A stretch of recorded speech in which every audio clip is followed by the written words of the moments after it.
ഈയിടെയായിട്ട് ഇന്ത്യയോട് ഒരുപാട് ഫ്ലൈറ്റ്സ് ഡിലേയും ക്യാൻസലേഷനൊക്കെ വന്നിട്ടുണ്ട്. അതുകൊണ്ട് തന്നെ ഇപ്പോൾ നമുക്ക് ഡെയിലി വരുന്ന കോൾസും മെസ്സേജസൊക്കെ ഈ ഒരു കാര്യം അറിയാൻ വേണ്ടിയിട്ടാണ്. പിന്നെ ഇൻഡിഗോൻ്റെ ഫ്ലൈറ്റ് എന്ന് പറയുമ്പോൾ അറിയാമല്ലോ, ഈ ഇൻ്റർനാഷണൽ ആയാലും ഡൊമസ്റ്റിക് ആയാലും ഒക്കെ ഒരുപാട് സർവീസും അതുപോലെ തന്നെ കറക്റ്റ് ടൈം കീപ്പ് ചെയ്യുന്ന ഒരു ഫ്ലൈറ്റ് ആയതുകൊണ്ട് തന്നെ ഇത് പാസഞ്ചേഴ്സിന് നല്ല രീതിക്ക് ബുദ്ധിമുട്ടായിട്ടുണ്ടാവും. അപ്പം ഈ ഒരു പ്രശ്നത്തിന് കാരണം എന്താണെന്ന് വെച്ചാൽ FTTL റൂളാണ്. ഇതെന്ന് പറയുമ്പോൾ പൈലറ്റിൻ്റെ ജോലിഭാരം കുറച്ച് അവർക്ക് കുറച്ച് റെസ്റ്റ് കിട്ടാൻ വേണ്ടിയിട്ട് ഉണ്ടാക്കിയിട്ടുള്ള റൂളാണ്. പക്ഷേ ഇൻഡിഗോൻ്റെ കേസിൽ ഇത് കറക്റ്റായിട്ട് എസ്റ്റാബ്ലിഷ് ചെയ്യാൻ വേണ്ടിയിട്ടുള്ള ക്രൂ ഇല്ല.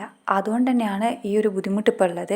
പിന്നെ ഈ ഒരു റൂള് പാസഞ്ചേഴ്സിൻ്റെ സേഫ്റ്റിയും അതുപോലെ തന്നെ സെക്യൂരിറ്റിയൊക്കെ മുന്നിൽ കണ്ടിട്ടാണ് തുടങ്ങിയിട്ടുള്ളത്. പിന്നെ എയർലൈൻസ് പറയുന്നത് എന്താണെന്ന് വെച്ചാൽ ഉടനെ തന്നെ ഈ ഒരു പ്രശ്നത്തിനുള്ള സൊല്യൂഷൻ കണ്ടെത്തുന്നതാണ്.